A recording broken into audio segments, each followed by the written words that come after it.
Buenos días, mi nombre es Antonia Valenzuela y les voy a hacer la presentación de mi ponencia, cuyo nombre es la instrumentalización de los perros como práctica de tortura en la dictadura militar de Chile. Para llevar a cabo esta ponencia voy a utilizar dos fuentes, una audiovisual, que es un cortometraje titulado Bestia, y una fuente escrita que es un libro de entrevistas de la periodista Nancy Guzmán con la protagonista histórica que abordaré en esta ponencia. Entonces, el cortometraje chileno Bestia, dirigido por Hugo Covarrubias, relata la historia de la ex agente de la DINA y torturadora Ingrid Olderock. Este corto trata sobre cómo Olderock ejecutaba prácticas de torturas en las dependencias de un ex centro de tortura conocido como Venda Sexy, al servicio de Carabineros de Chile. Lo particular y horroroso de Old Rock es la herramienta que utilizaba para realizar justamente esta tortura, y esta herramienta era su perro personal, un pastor alemán llamado Bolodia. Dado lo anterior, busco analizar cómo fueron instrumentalizados los perros en la dictadura militar chilena de 1973 a 1989, específicamente mediante el caso de Ingrid Olderock y su perro. En línea con lo anterior, me interesa discutir aquellas prácticas que a través de la cinta de Covarrubia y esta propuesta psicoestética que existe, utilizo este término para referirme a la psicología estética y material abordada en el cortometraje de Bestia. Bueno, en él se presenta una órbita propia de la mente quebradiza y alterada de una mujer que ejerce tortura como forma de trabajo y no solo como tortura, sino utiliza a su perro personal, que supuestamente existe un lazo afectivo. Por lo tanto, tal condición manifiesta a través de la utilización material de la cerámica que podemos ver presente en la cinta de Covarrubias, que conforma este rostro quebradizo en el cortometraje. Por consiguiente, se propone que a través de la corriente de los nuevos materialismos, esta corriente filosófica de pensamiento, un acercamiento justamente hacia la instrumentalización de los perros mediante un foco material, vale decir, por medio de la capacidad de afectar y ser afectado, en un espacio donde los límites se entrecruzan y se difuminan entre sí, dando paso a los elementos vitales que coexisten en él. Tanto en el libro de Nancy Guzmán como en el corte de Covarrubias se palpan diversas prácticas que permiten articular la dependencia y agencia de las estructuras materiales presentes en ambos recursos de análisis, pues las interacciones de estos configuran los efectos, es decir, la producción de un movimiento en conjunto hacia el accionar de las cosas y objetos presentes en ellos.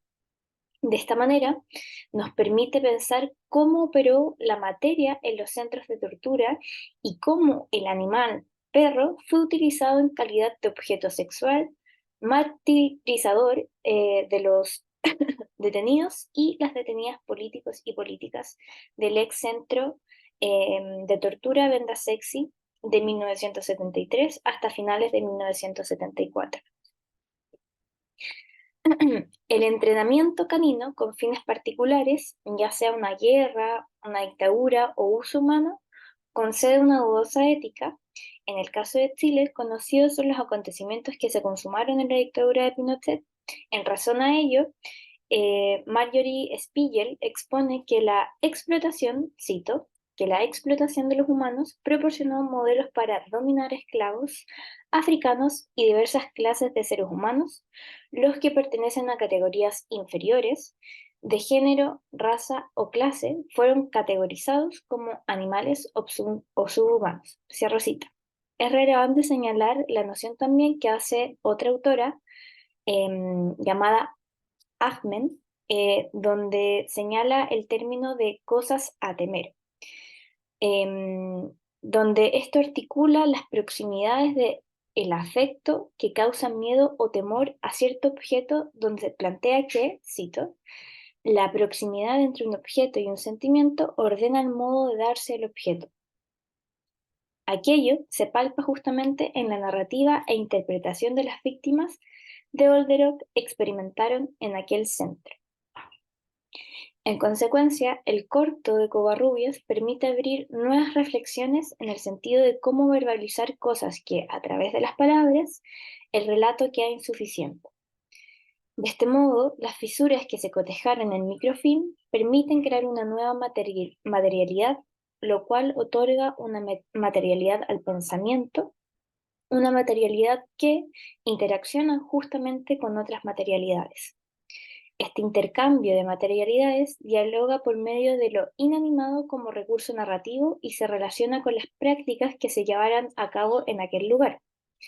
A su vez, aquella narración presente en el corto es acompañada de las imágenes y planos singulares, puesto que mediante ello se configura un mundo que pasa de lo intangible a lo tangible, es decir, se transforma en una materialidad psicoestética. El perro, visto como un otro, es igualmente víctima, dado que es forzado y entrenado para obedecer cualquier orden que Ingrid Olderock pronunciara. Por lo tanto, es sometido a prácticas que van en contra de su naturaleza. El otro viviente, en este caso, el perro, pero es otro cualquier animal, no humano, se ha calificado en condición de inferioridad, puesto que no comparte las características propias humanas, lo que permite situarlo en una categoría de menor rango, de menor jerarquía. De esta forma se le comprende al otro animal como un objeto de uso y asimismo de consumo y de mercantilización para la diversión y satisfacción humana. También, como reflexiona Charles Patterson en su texto ¿Por qué maltratamos tanto a los animales? Cito, una vez que la explotación de los animales se hubo aceptado e institucionalizado como parte del orden natural de las cosas, se abrió la puerta a similares modos de tratar a los seres humanos, iniciándose el camino que llevó a la humanidad a atrocidades tales como la esclavitud humana y el holocausto. Cierro cita. Se articula un recorrer psicoestético en torno a la materialidad del horror concretado, en este caso particular, por la dictadura en los distintos centros de tortura. Por consiguiente, el uso de la tortura como herramienta política junto al uso de la animalización trae como efecto la deshumanización hacia ciertos cuerpos que se encuentran privados de libertad y asimismo fueron y siguen siendo sometidos a métodos sádicos y de escarmiento. Dado lo anterior, Braidotti señala y critica los principios humanistas donde postula que el antropocentrismo se ha impregnado en nuestra sociedad, las cuales deben dejarse de lado y pensar en un mundo en el cual primen las ideas poshumanistas, es decir, que se erradiquen las jerarquías y los binarismos. Al mismo tiempo, la autora desarrolla la conciencia de una violencia epistémica, la cual es palpable tanto en los relatos de las entrevistas realizados por Guzmán como en el cortometraje de Covarrubias.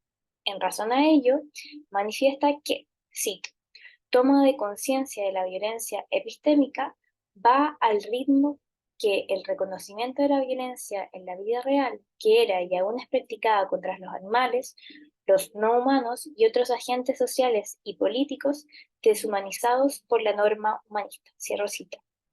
Lo cual implica que la violencia faculta implícitamente la asociación a un significado, y ese significado ha permitido realizar tales atrocidades. En suma, lo anterior modula el principio que existió en la animalización de los seres humanos como medios de deshumanización, incorporando los mecanismos de poder y jerarquías para así llevar a cabo las vejaciones realizadas en dicho centro de exterminio. Es preciso pensar y repensar los significados y usos de las prácticas contemporáneas y las del pasado para poder erradicar los valores y residuos epistemológicos de una cultura antropocéntrica. dejar los binomios y articular un mundo continuo y horizontal, dejar de instrumentalizar a los animales no humanos y mermar la conciencia social e histórica en torno a las vejaciones experimentadas tanto en los humanos como en los no humanos. Muchas gracias.